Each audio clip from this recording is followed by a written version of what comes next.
Welcome after the break, and now we will have Masanobu from Entity presenting. Welcome.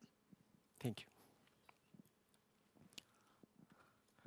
Good afternoon, everyone, and thank you for joining my presentation today.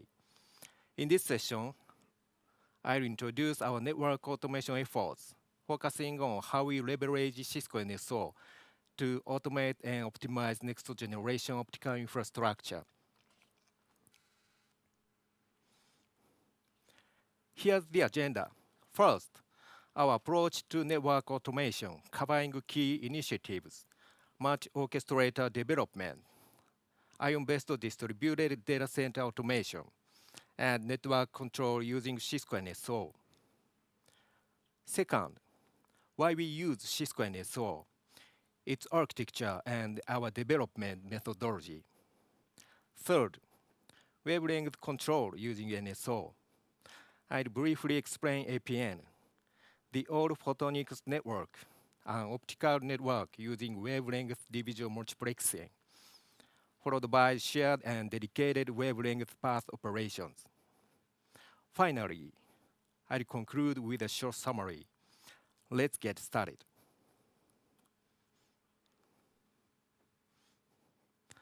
Let me briefly introduce NTT West. We are part of NTT Group, Japan's largest telecommunication carrier, led by Nippon Telegraph and Telephone Corporation, which oversees group-wide strategy and research.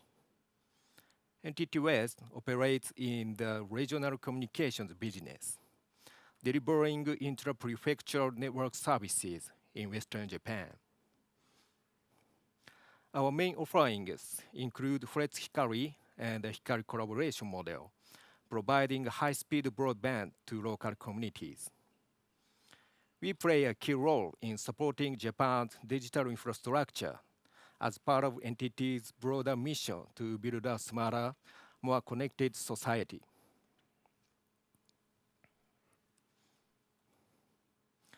Let me start with a brief overview of IOWN, the innovative optical and wireless network. IOWN is NTT's next-generation infrastructure that aims to dynamically improve network performance using advanced optical and wireless technologies. It offers three key advantages: 100 times better power efficiency, 125 times greater capacity and quality, 1/200th of current end-to-end latency. At NTT West, we are working to implement IOWN by developing new technologies and real-world use cases that take full advantage of these capabilities. Let me start with a quick self-introduction. I actually began my career in a very different field. I used to be a gardener, working as a traditional landscape craftsman. So I like to say, I used to cut trees with a saw. Now, I cut network addresses with a keyboard. Yes, I made the jump from pruning trees to programming routers. Since becoming a network engineer, I've worked on enterprise VPN design, in-house network operations, and as a network instructor. Currently, I'm part of the IOWN Promotion Office at NTT West, where I focus on developing new technologies and creating innovative use cases for the IOWN initiative. I'm especially passionate about model-driven programmability, network programmability, and DevNet. I'm always excited about finding smarter, more automated ways to manage networks. And I'm happy to share our latest initiatives with you today.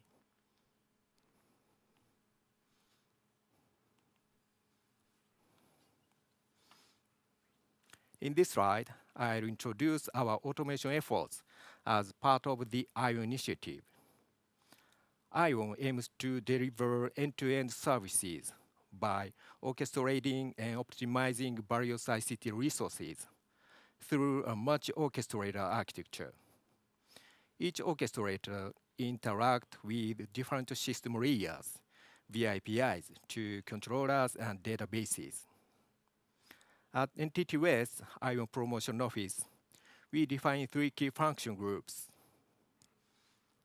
Orchestration, for deploying and configuring services. Management, for collecting data and triggering actions. Intelligence, for executing autonomous decisions. These groups operate independently, but in close coordination to support advanced automation in IOWN.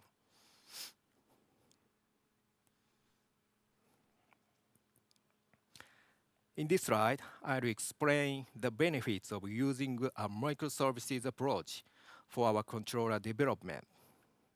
We build API-connected controllers as independent microservices. This allows us to assign separate teams to each controller, use different tools and languages as needed, update and deploy controllers independently. This architecture helps us stay flexible and agile as we develop IOWN technologies.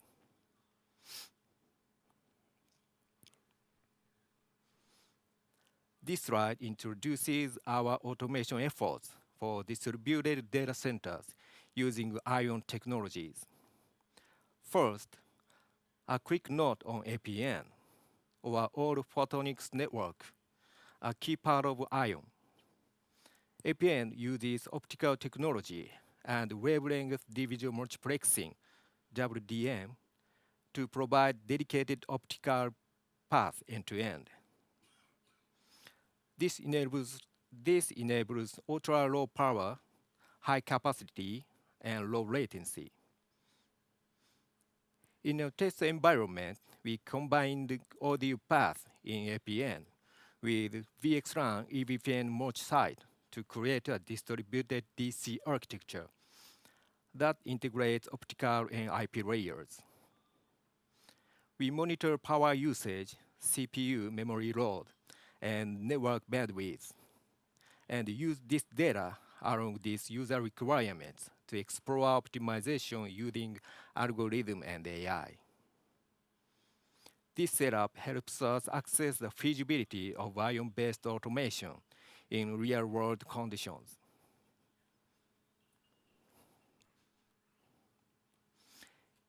In this slide, I'll explain how we use Cisco NSO to manage and automate the network configuration of our distributed data centers. All configurations for the reef, spine, and border gateway devices in the DC fabric are centrally managed through NSO. We are automating tenant-specific settings, such as deploying VXLAN overlay networks and assigning optical wavelengths. Using NSO's powerful service modeling and orchestration capabilities. This approach ensures scalable, consistent, and error-free provisioning across the entire infrastructure.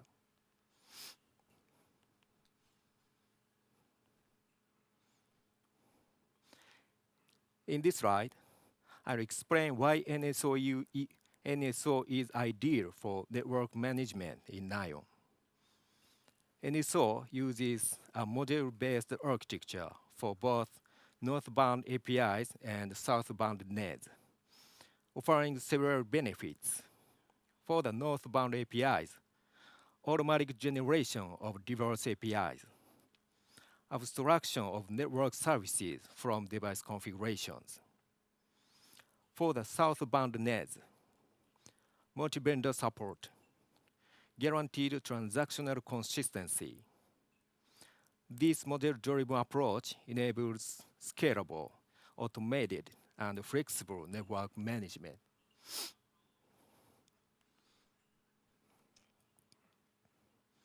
In this slide, I'll introduce our NSO architecture, deployed on a distributed Kubernetes environment with Raft.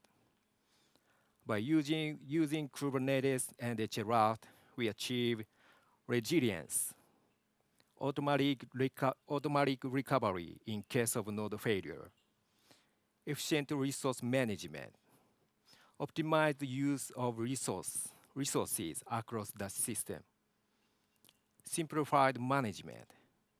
Kubernetes automates deployment and scaling, reducing complexity. This architecture ensures NSO meets the high reliability and flexibility needed for IOWN. We faced challenges in designing and building the network between containers. In the Raft setup, each NSO instance needs to authenticate with each other using their respective IP addresses. To address this, we used Calico as the CNI to assign specific addresses to the NSO pods. Additionally, by distributing the pod network of each node to the DC network via BGP, we enabled direct authentication between NSO instances using the pod addresses.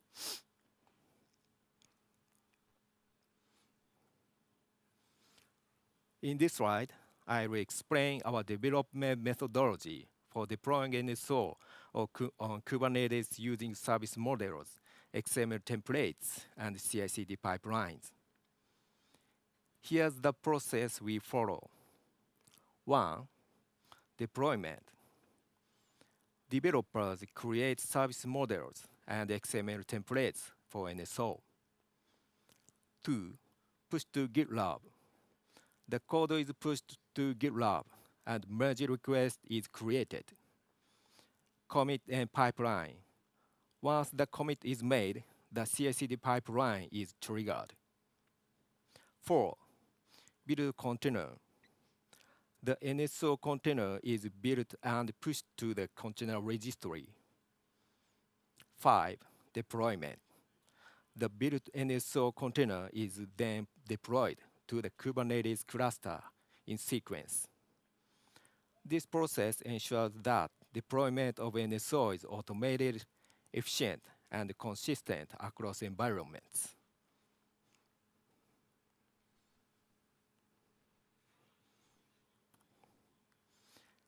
In this slide, I will explain how we integrate VXLAN Multi-site in IP networks with APN's wavelength division multiplexing WDM functionality.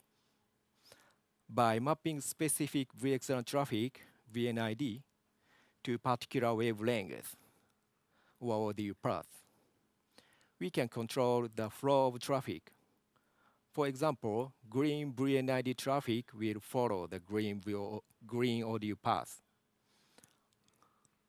while pink VNID traffic will follow the pink ODU path.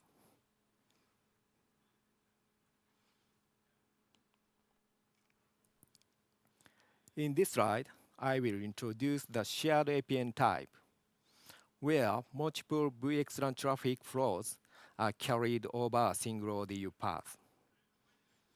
All network devices are centrally managed through NSO, which enables us to dynamically switch VNID traffic across specific ODU paths as needed. This diagram shows the configuration where multiple VXLANs share one ODU path. By assigning ODU path to each tenant, we can guarantee bandwidth for multiple VNID traffic flows within each tenant. This model allows for efficient use of network resources while maintaining service quality for individual tenants.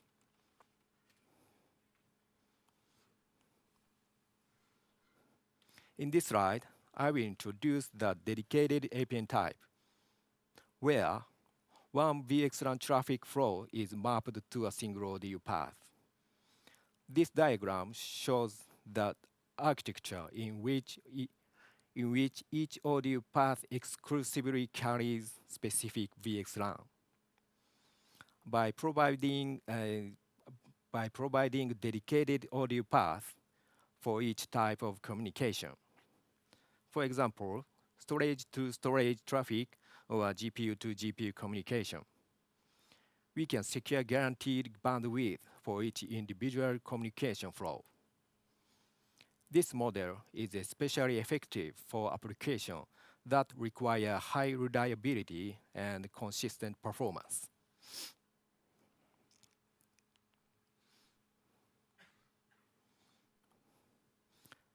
Today, introduced our network automation initiatives at the IOWN Promotion Office. We are advancing the development of multi-orchestrator system to optimize and manage a wide range of ICT resources. We also demonstrated how we are leveraging Cisco NSO to automate the control of our distributed data center environments, which serves as an important validation platform for IOWN. Furthermore, I presented how we are combining IP network technologies like VXLAN Multi-site with optical network technologies such as wavelength division multiplexing in the APN, and how we control these through NSO. Through these efforts, we aim to create an end-to-end optimized, highly flexible, and future-proof infrastructure that will support the next generation of communication services. Special thanks to everyone in the Cisco NSO success community. Your help and support were instrumental in making this work possible. Thank you very much for your attention.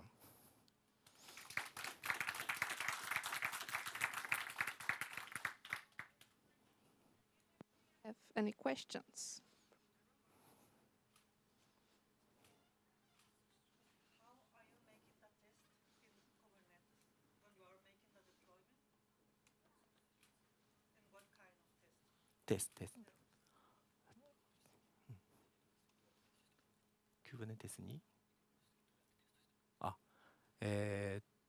CI/CD の中ではすみません。CI/CD の中ではテストせずに、事前に仮想環境にデプロイのテストをしてから、それが OK であれば実際の CI/CD パイプラインでデプロイするということをしています。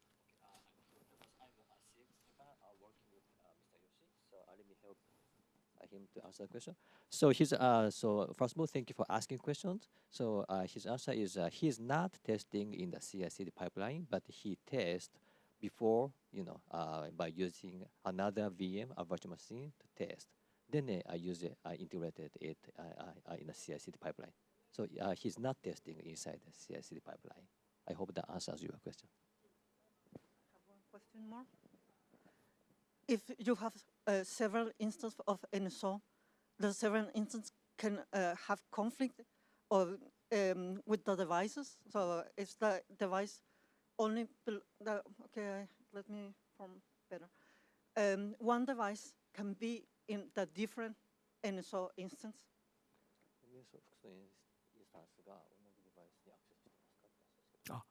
それはしてないですね。リーダーだけが。はい。So because in his environment, he's using Raft HA. So although he had 3 NSO in the slide, there's only one master which accesses the device. So there's no multiple NSO access. Yeah, no confliction. Well, when you deploy NSO, and I guess you're restarting it, it takes long time because restarting NSO to within your Kubernetes image and all, it takes long time, which is fair enough. However, did you research into when you deploy not the whole NSO instance, but only the part can be easily restarted, so that NSO itself is not restarted and you have much more availability. For example, you commit something, you restart some related process quickly, but NSO stays and is not restarted. Did you investigate in that direction? So your question is if one of the NSO fails, in the HA Raft?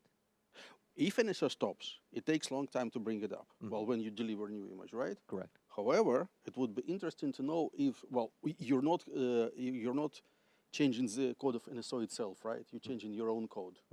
And so it would be interesting to know if you restart that part that is only your code, somehow decoupled from NSO.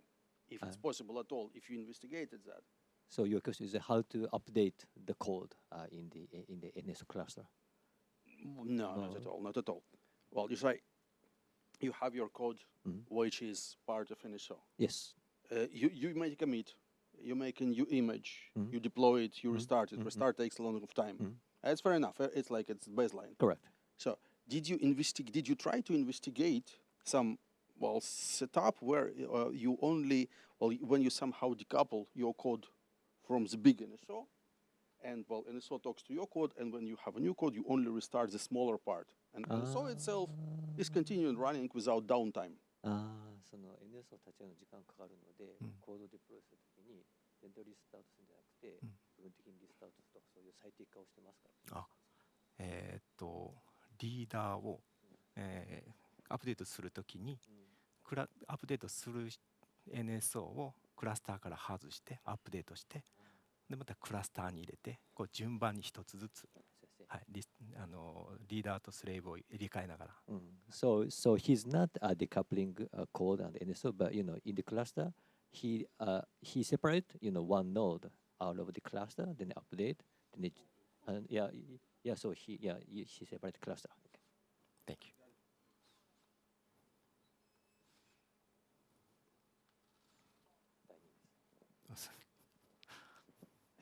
Do you use the Helm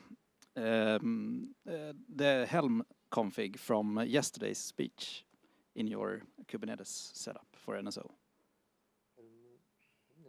Config? So do you say Helm config? The Helm chart, yeah, from yesterday's speech. I don't think so. I don't think so. So in that one, they showed yesterday. Maybe I missed the session. So that the. Maybe you can.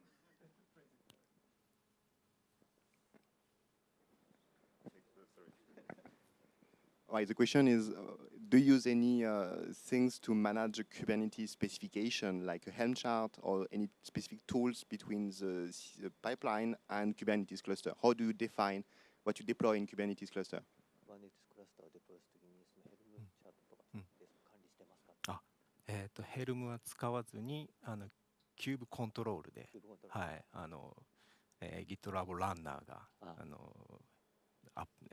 キューブコントロールでコントロールしている感じです。He's not using Helm, but he's using Kube control to manage it. Thank you. Thank you. We are out of time for the questions. Please catch up later after the session, and thank you very much. Thank you. Thank you. Thank you very much.